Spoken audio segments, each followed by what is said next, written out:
I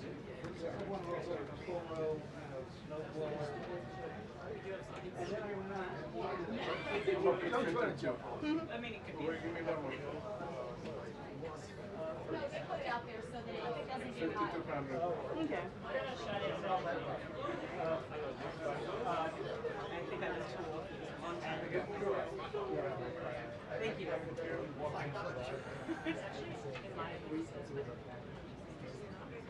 You want to see the asshole? Yeah.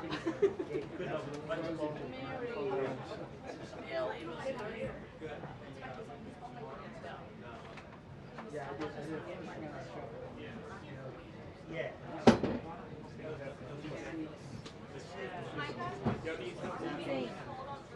Yes. It'll shut. Stand here. So cold. It's just insane. It's ridiculous. What's your spot? I'm standing in front of my Oh, it's your back there. Okay. Thank you. And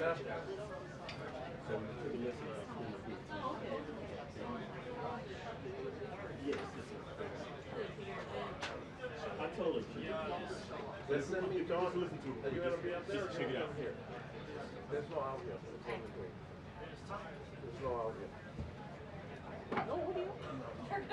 Oh, maybe it's from the walkout. Oh, right there, right there. You know what? I put it on 2 p.m.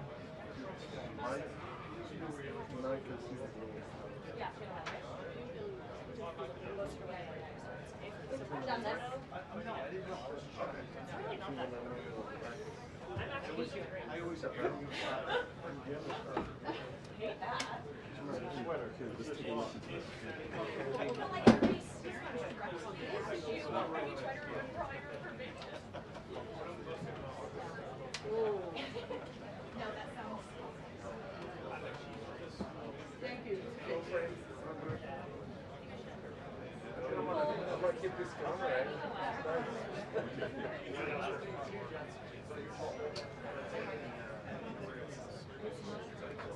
The last time Santa was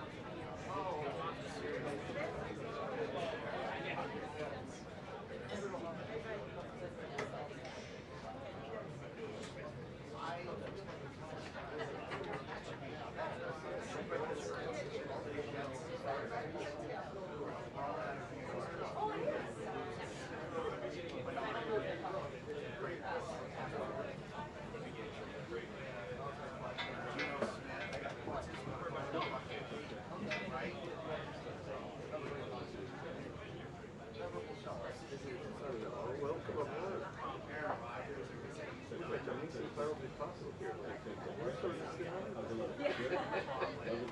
I was waiting for the last minute because I'm like, I'm sure it's cold in there. Welcome aboard.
I wasn't sure if somebody listed. I'm just doing one of the quarters. No, this is Okay. it's called this spot.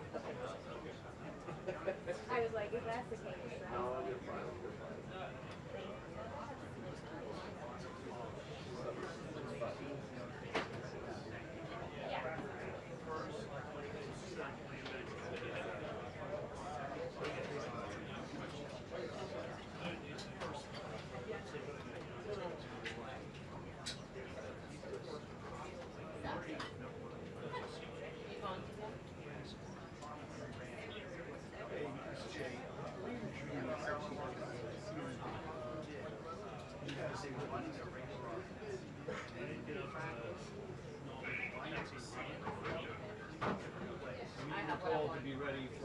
started this week, she says she has watched where you're at.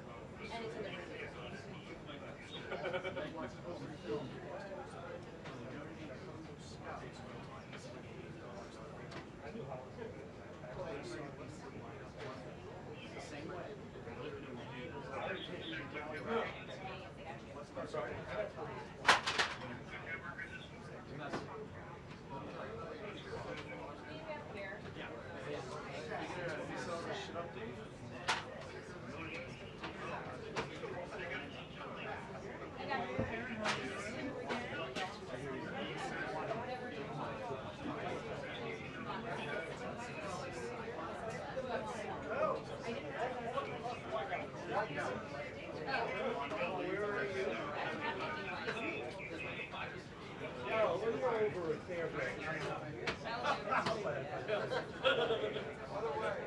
I think the other side might be cleaner. That work? Post scoops the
Okay, yes. worry about that.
Hey, Kara.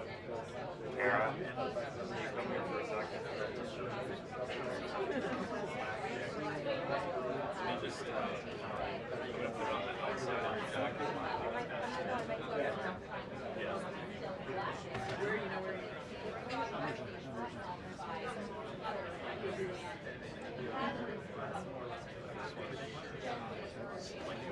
If I give this, I will do it. Oh, okay. Yeah. Yeah, okay. All right, just like that. It's fine.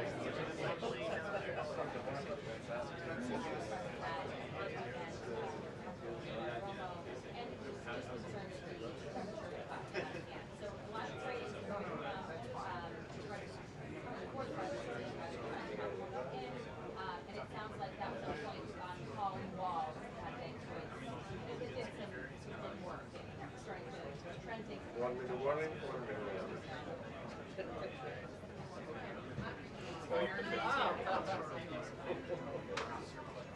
That's not gonna stop. 1:15 is usually like the earliest.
I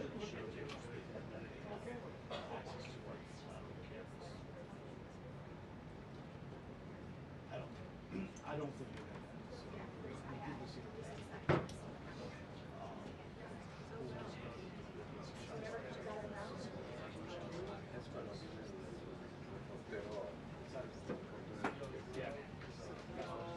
Yeah, it's incredibly notable, Brianna, and that's partly because, and the president actually pointed this out in his social post this morning, that Putin has not been the one leading these operations on the ground. And Minnesota, really the face of these operations, has been Gregory Zepino, the Border Patrol Commander at large, and also the Secretary of Homeland Security, Zepino, and both of them have been publicly out there aggressively defending ICE throughout all of this, and that's part of this. Now, to go back to what you were saying about some of these lawmakers that our colleague Kristen Holmes has been talking to, they're saying that they look at Pullman as kind of a grown-up in this situation, and that they were relieved, as they call her, that he is going to Minnesota. We did hear from the White House Press Secretary Karoline Leavitt this morning saying that he's going to be managing the operations on the ground in Minneapolis once he is sent there. So again, very notable. And I should note here some context as well. We know that Pullman, despite him being someone who was pushing some of the hardline immigration policies in this administration,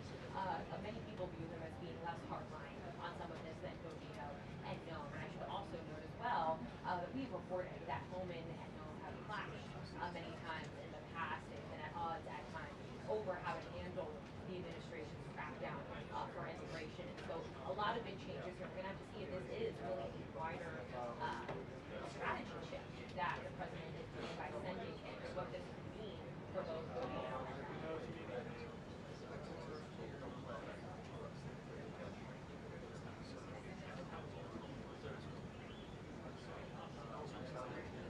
he hasn't, and not just Christy Noem, I should say. We heard Noem was the one who said that he had brandished, that Alex Pretti had brandished his gun.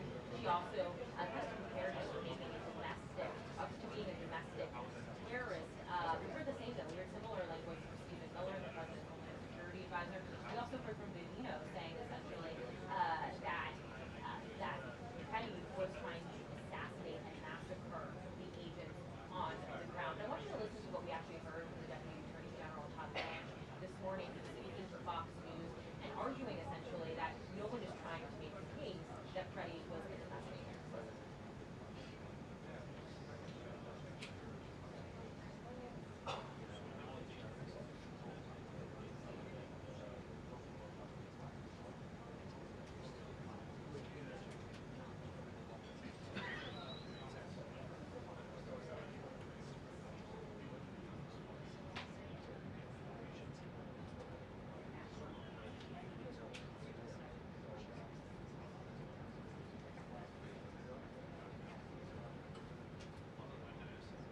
So clearly, what Blaine was saying is not in line with the news were there from Noem during that press conference on Saturday. But there are so many questions still that people are going to need answers for. We're hoping to get some of them soon when Karoline Leavitt comes out here. Many of them being why do these conclusions before the investigation has actually been conducted?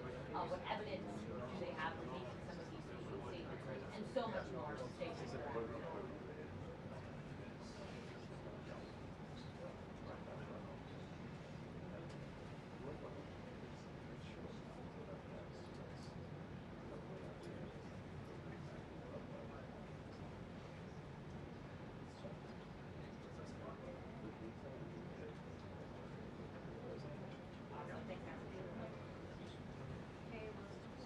Sorry.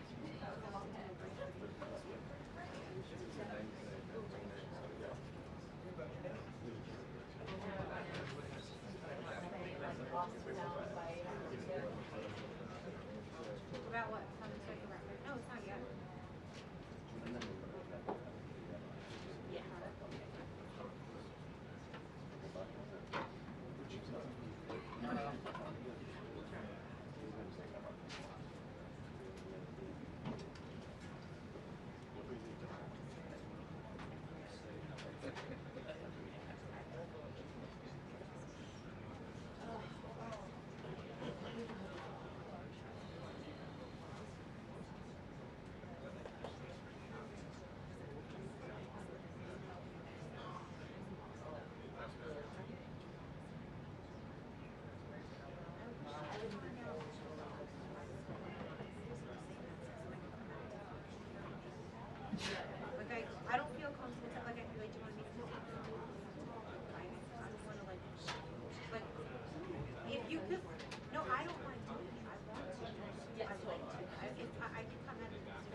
we're all set. I feel like we When I should put my shit. Yeah, yeah. Oh my God. What is this, ABC? And you can find that out from the official. Right. You know, if he's not, it makes it so much easier. No, you should. You should reach out. And if he doesn't reply, I will. Hopefully I'm not watching You're not it. getting a satisfactory answer. But find that out because I can just go email post them if I feel comfortable that I'm not something. Do you have an occasion I'm gonna get here? Thank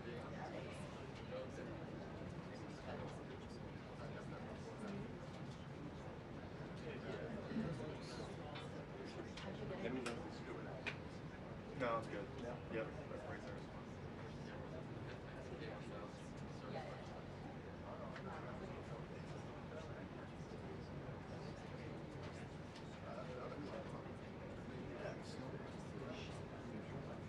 Yes, yeah, I got another shot.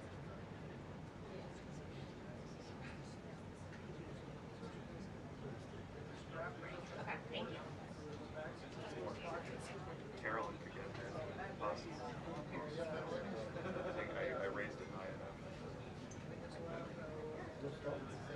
Yeah, yeah. It can go even higher, but I don't know.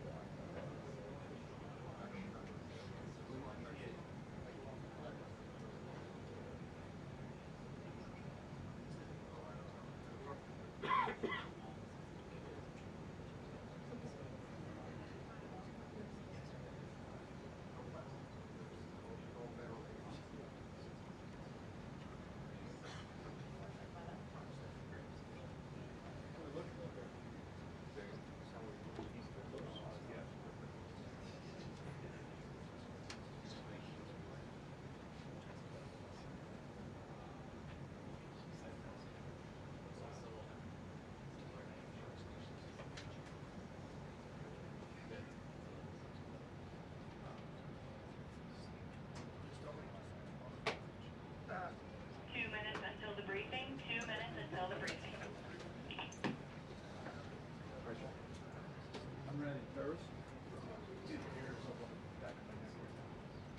I believe.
No word.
afternoon, Jackie. Thank you for that. Thanks for coming in on a snow day for the rest of the government in the country. And as much of the country feels the impacts of that winter storm, President Trump continues to monitor the situation closely, and he has remained in constant contact with FEMA and emergency responders.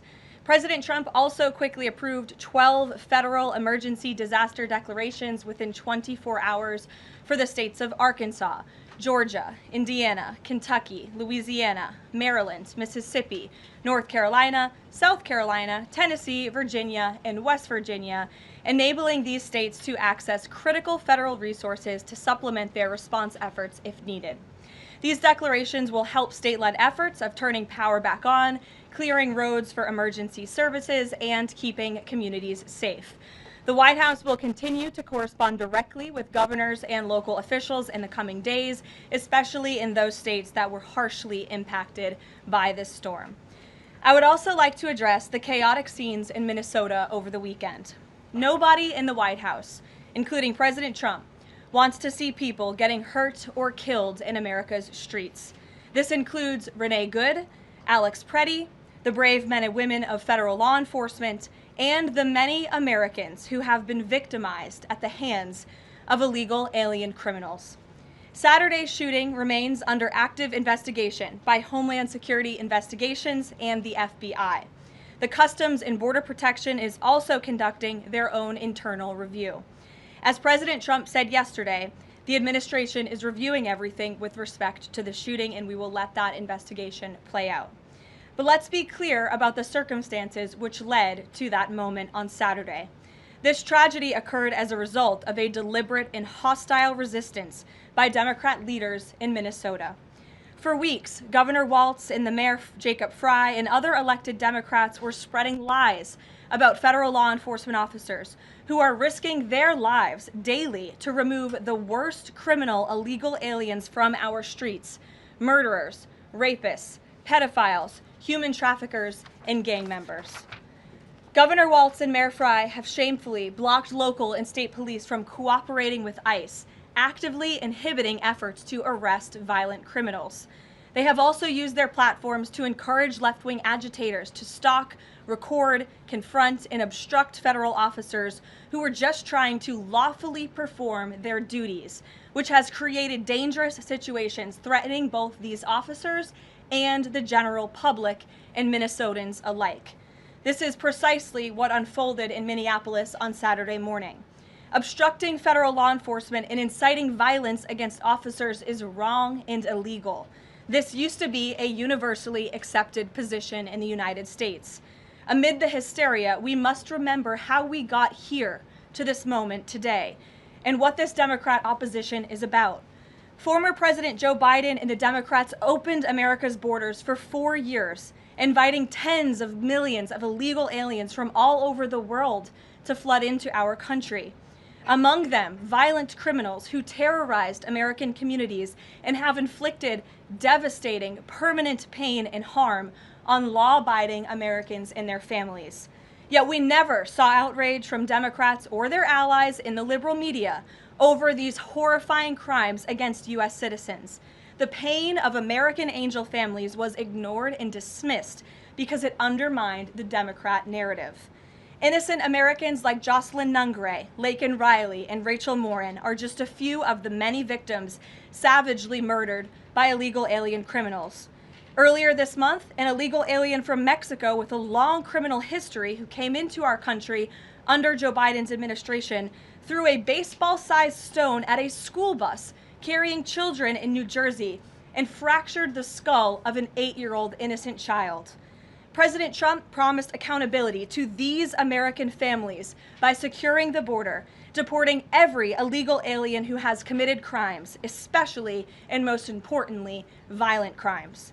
Nearly 80 million Americans voted for him to deliver on that very promise, and he is. As the duly elected president, the president is fulfilling the will of the people by arresting and removing these threats from our country in cities from Los Angeles to New York and, yes, Minneapolis. Yet Democrat leaders in Minnesota with sanctuary city policies have actively defied federal immigration law and the will of the people. And as a result of that defiance, 2 Minnesotans have now tragically lost their lives on the streets of Tim Walz's state. It is President Trump's hope and wish and demand for the resistance and chaos to end today. That's why President Trump spoke with Governor Walz directly this morning, and he has outlined a clear and simple path to restoring law and order in Minnesota.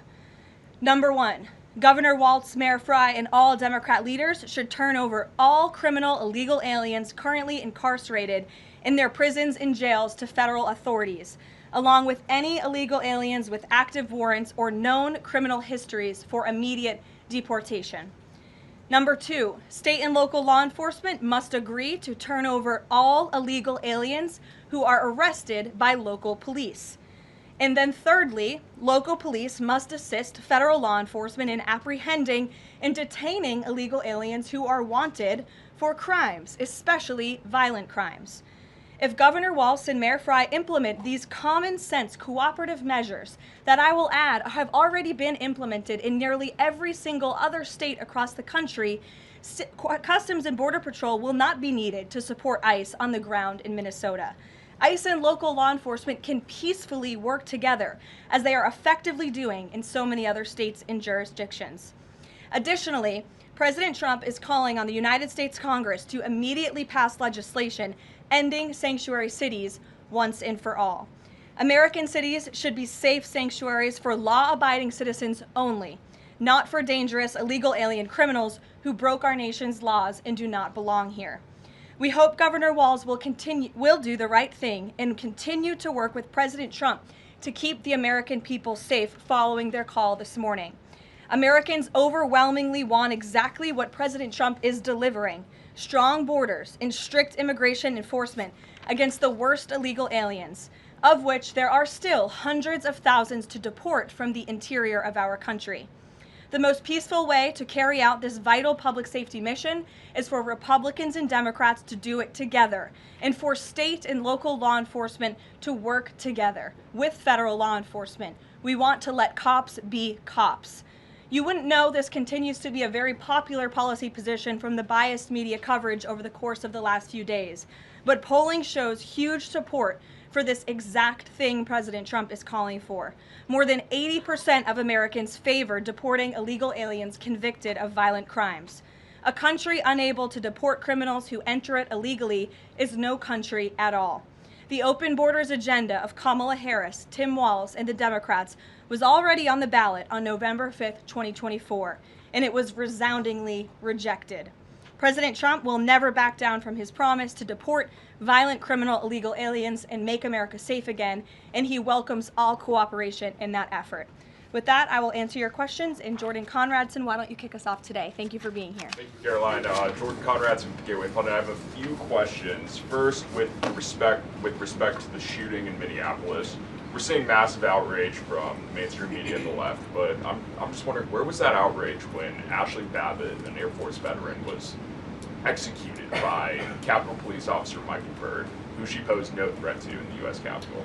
Well, you raised a very important point, which I also believed I just raised as well in those opening remarks, in that there has no doubt been selective outrage by the liberal biased media in picking and choosing victims and highlighting their stories. And as I've said, President Trump does not want any Americans to lose their lives in the streets of America and in American communities across the country. He believes what happened on Saturday is a tragedy, but every life is equal to President Trump, and that's why the lives of Laken Riley and Jocelyn Nungray continue to matter to him and be an utmost priority to him to this very day. And it's unfortunate that we did not see the same type of sensationalist media coverage over the tragic deaths of those innocent American women and girls across the country as we are in the wake of this tragedy that took place on Saturday. Gabe. Sure, go ahead, Jordan. I want to get your response to this. The Arizona Attorney General, just days before this shooting in Minneapolis, she seemingly encouraged rioters to go out, shoot, and kill ICE agents. And I'll quote her here. She said, "If you reasonably believe your life's in danger and you're in the house or in your car or on your property, you can defend yourself with lethal force." And she said that you can't tell if ICE agents are law enforcement or imposters, and it becomes an issue of whether you reasonably believe they were law enforcement. Do you have a response to that, and does the White House believe that she should be held accountable for these remarks? Such dangerous rhetoric, as I pointed out, is exactly what has brought us to this position today, where you have elected Democrat officials across the country who are encouraging left-wing agitators and crazy people to go out and unlawfully obstruct lawful immigration enforcement. Again, these brave men and women of ICE and Border Patrol and the federal enforcement are just trying to do their jobs to enforce our nation's immigration laws and to go after the worst of the worst in this country. I would encourage everyone in this room, and I would encourage the Arizona Attorney General to look at the video of an ICE agent in Minneapolis. He was approached by left-wing agitators who were honking their horns and were screaming slurs at him, and he rolled down his window and he said, "What are you doing? I am out here trying to catch a child predator, somebody who has convicted crimes against an innocent child, and you are trying to obstruct me from doing my job." This rhetoric against ICE, comparing them to Nazi Gestapo, Donald Trump's police force, is despicable, it is shameful, and it is precisely what has led to the escalation of tensions in Minneapolis and in other places across the country. Gabe, go ahead. Be looking into her for justifying violence? I would defer you to the Department of Justice on that. Thank you, Caroline. Gabe. Regarding Minnesota, on Saturday, the Department of Homeland Security posted that Pretti looks like he wanted to do maximum damage and massacre law enforcement. Stephen Miller on Saturday posted that, or called Pretti a would-be assassin. Why did administration officials jump to conclusions before an investigation had even been conducted? Well, look, this has obviously been a very fluid and fast-moving situation throughout the weekend. As for President Trump, whom I speak for, he has said that he wants to let the investigation continue and let the facts lead in this case. With regards to the deployment of Tom Homan to Minneapolis, should the deployment of Mr. Homan to Minneapolis be seen as a sign that the president is dissatisfied with how the officials on the ground had handled the incident? No, Mr. Homan is doing an exceptional job, and he has been working with Secretary Noem and President Trump over the course of the last year. Secretary Noem still has the utmost confidence and trust of the President of the United States, and she's continuing to oversee the entire Department of Homeland Security and all of the immigration enforcement that's taking place across the whole entire country. Of course, Secretary Noem is also in charge of FEMA, and we are in the wake of a brutal winter storm where hundreds of thousands of Americans have been impacted by that. So Borders Are Homan is in a unique position to drop everything and go to Minnesota to continue having these productive conversations with state and local officials, and I know that he's catching a plane in just a few hours to do just that at the request of the president. Jennifer. On Saturday's shooting, has the president been briefed, and have you been briefed on specific details of the shooting? How many shots were fired? How many guns discharged? And I mean, did the protesters' gun go off, or only the officers' guns? Do you have any of those details? Again, the investigation is continuing, Jennifer, and we will let the facts lead, and we will let the facts play out. In this investigation, I do know that HSI and FBI are conducting interviews with those that were involved and the agents who were involved in this unfortunate tragedy on Saturday. Are they keeping the president up to date on all those details? The president is obviously very much on the ball with respect to this investigation. I think he's made that quite clear with the various statements that you've seen him put out, and also the 4 points that the president has outlined as well to Governor Walz, and to encourage him to cooperate with ICE and with the administration. Mary. Thanks, Caroline. To follow on Gabe's question, Secretary Noem said Alex Pretti committed an act of domestic terrorism. Stephen Miller labeled Pretti a domestic terrorist. Does the president agree with them? Look, as I've said, I have not heard the president characterize Mr. Pretti in that way. However, I have heard the president say he wants to let the facts in the investigation lead itself. Was he alarmed to hear his top officials referring to him in that way, rushing to that judgment? Danny, go ahead. Thanks, Caroline. On Stephen Miller's comments, will Stephen Miller be apologising to the family of Alex Pretti for calling him, quotes, an assassin who tried to murder federal agents, despite the fact that, as you say, this is still under investigation? Look, again, this incident remains under investigation, and nobody here at the White House, including the President of the United States, wants to see Americans hurt or killed and losing their lives in American streets. And we mourn for the parents. As a mother myself, of course, I cannot imagine the loss of life, especially losing one's child. And that same empathy from the President goes for the parents of angel families, parents of victims of illegal alien crime across our country as well. And that's exactly why the president continues to be wholeheartedly committed to deporting the worst of the worst criminals from our country. Why don't we go to the back? Kelly. Caroline, does the president believe that the killing, though, was a mistake? Has he expressed that at all? Again, the president has said, you know, we have to review it, and this investigation needs to continue, and he's letting the facts on the investigation lead itself. Does he want body camera footage to be released to the public? Now, that's not something I've heard the president commit to, so I won't do that from the podium. Sure. Caroline, how serious is the administration taking allegations that local and state officials in Minnesota are actively coordinating with demonstrators through encrypted or non-encrypted communications, as well as providing government resources to impede immigration enforcement operations? I'm sorry, Carrie, could you repeat your question?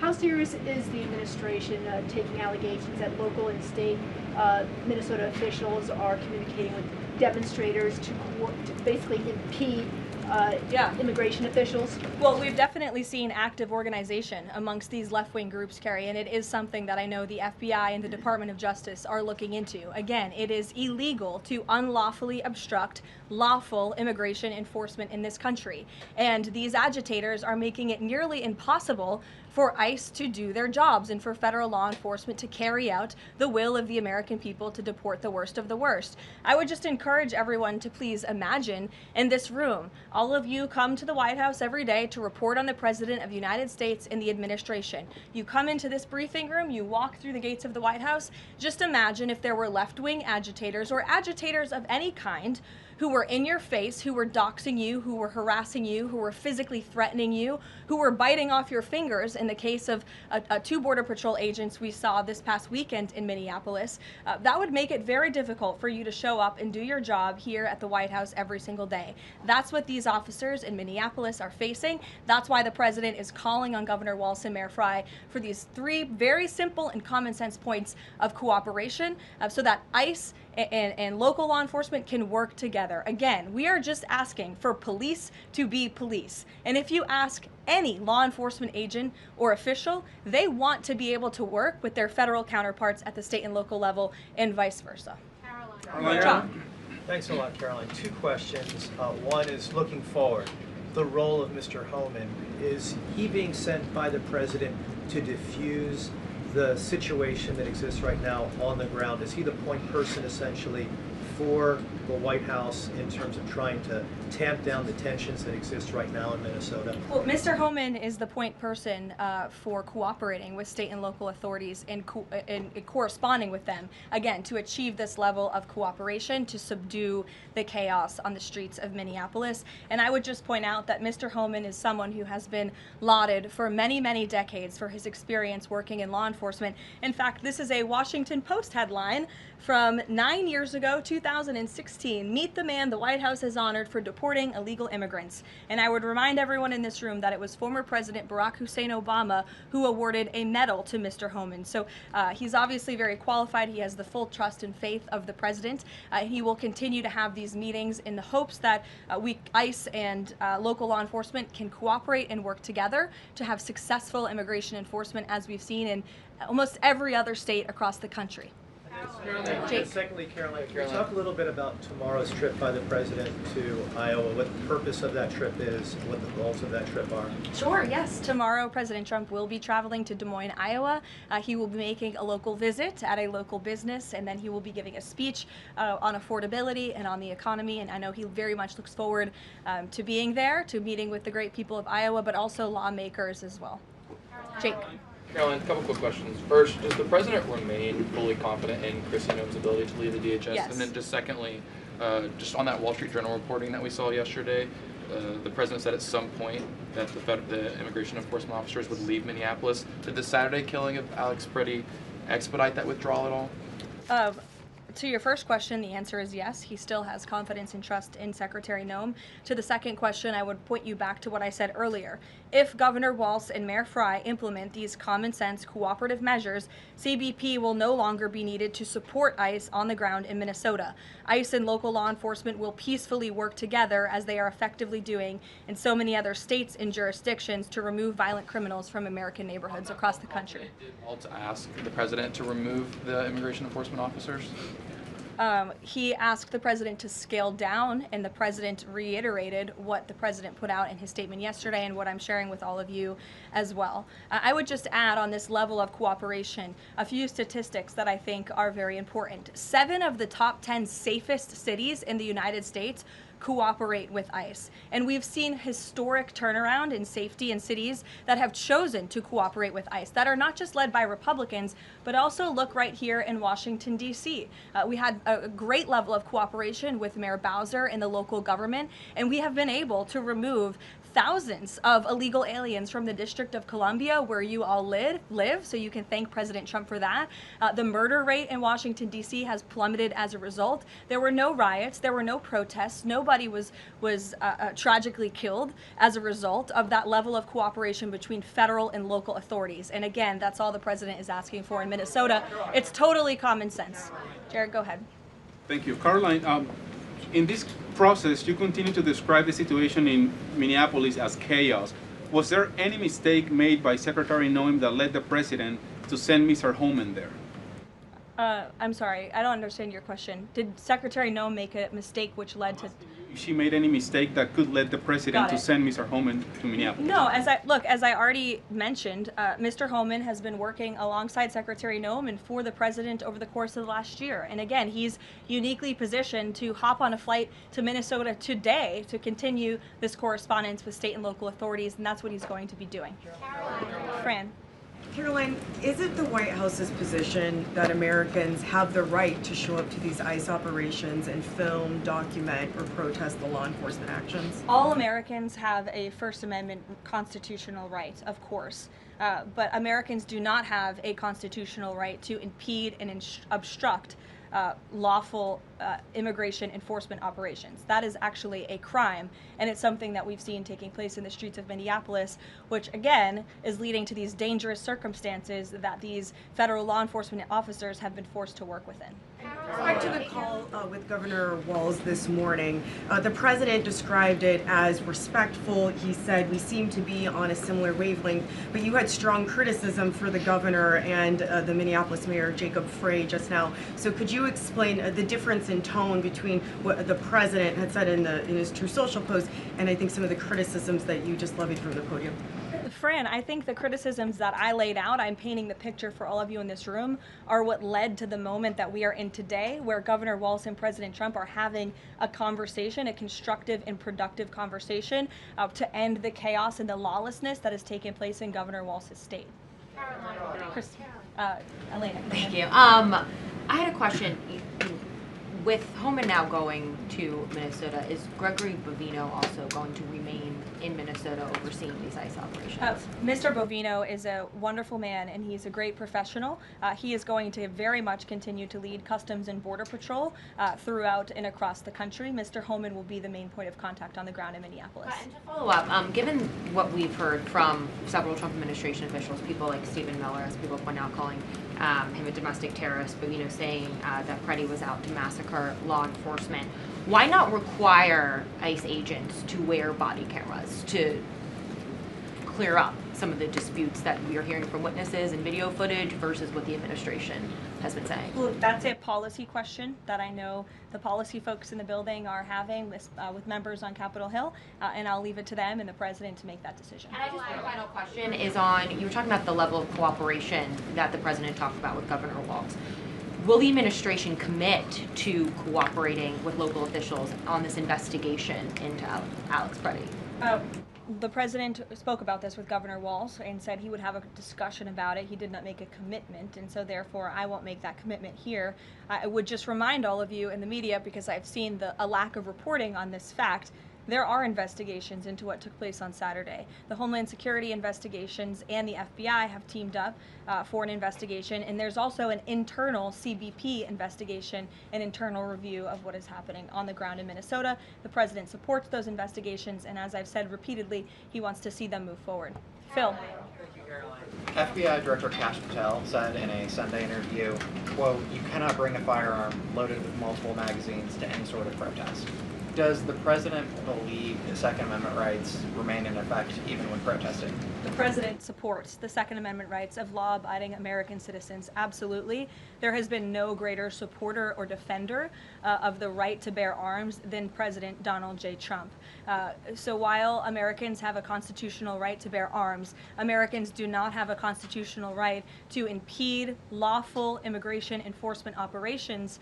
And any gun owner knows that when you are carrying a weapon, when you are bearing arms, and you are confronted by law enforcement, you are raising the assumption of risk and the risk of force being used against you. And again, that's unfortunately what took place on Saturday. Will his mission continue to be focusing on illegal immigrants with a criminal history, or will it be on illegal immigration generally? Mr. Homan will continue to enforce our nation's immigration laws, especially deporting the worst of the worst criminals in Minnesota who have committed violent offenses. And I would just remind all of you that this important work is continuing to be carried out. In just the last few days, I'm happy to provide this packet to anyone in the room.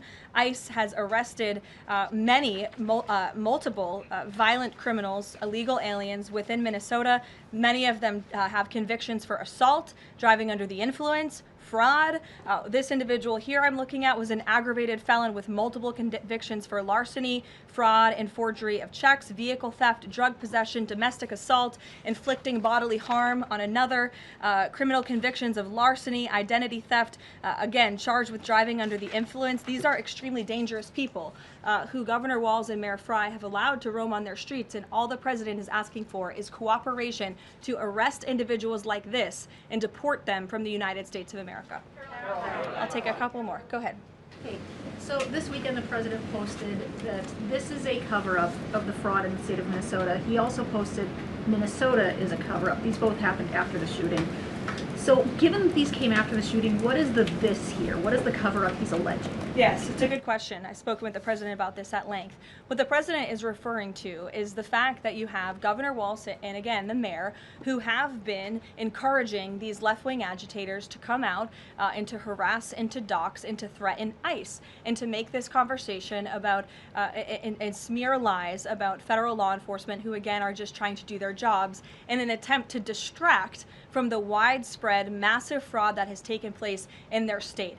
Billions and billions of dollars has been stolen from law-abiding taxpayers in Minnesota, and the administration continues to be very focused on getting to the bottom of it, and especially, and the president raised a good question over the weekend, with respect to Congresswoman Ilhan Omar, who now has a net worth within the millions, and one must ask themselves, why and how is that possible? Is she connected to the fraud rings that we have seen taking place within her state and her own district? It's a question the American people are raising, and the president believes it's one worth answering. Haley. Thanks, Caroline. I want to go back to some of the comments from Stephen Miller and Secretary No. You've made clear the president wants to see the investigation play out when answering some of the questions on the specific details. Is he concerned that some of those definitive statements made by other officials risks public perception of the credibility of those investigations now playing out? Again, the president believes that these investigations are credible, they are continuing, they are active, and he wants to let them play out. Alex. Caroline, thank you. Is the administration willing to separate DHS funding from other funding bills in order to avoid a broader shutdown? Look, at this point, the White House supports the bipartisan work that was done to advance the bipartisan appropriations package, and we want to see that passed. Policy discussions on immigration in Minnesota are happening. Look, the president is leading those discussions as evidenced by his correspondence with Governor Walz this morning, but that should not be at the expense of government funding for the American people, which would include, as you know, Alex, FEMA funding, and we are in the midst of the storm that took place over the weekend, and many Americans are still being impacted by that. So we absolutely do not want to see that funding lapse, and we want the Senate to move forward with passing the bipartisan appropriations package that was negotiated on a bipartisan basis. Secondly, there's another round of Russia-Ukraine talks this weekend, Sunday. If you can walk us through with the president, how he'll be involved in that, if at all. We'll be talking to President Putin, President Zelensky ahead of those meetings. I'm not tracking any scheduled calls at this point in time.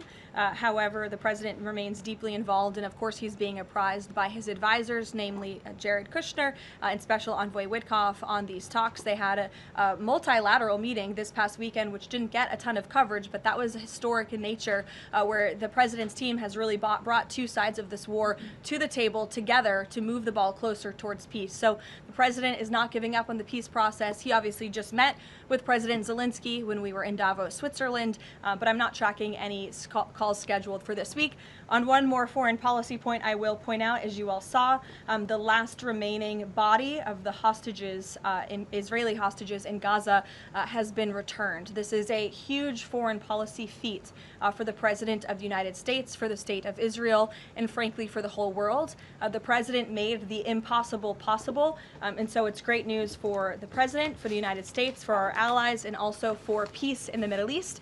And I understand that more than 20 new additional countries have also signed up to join the newly established Board of Peace with respect to the rebuilding of Gaza, which is another historic accomplishment for this president. So thank you all very much, and we'll see you in Iowa tomorrow. Did the president talk to us? Yeah, but I want to.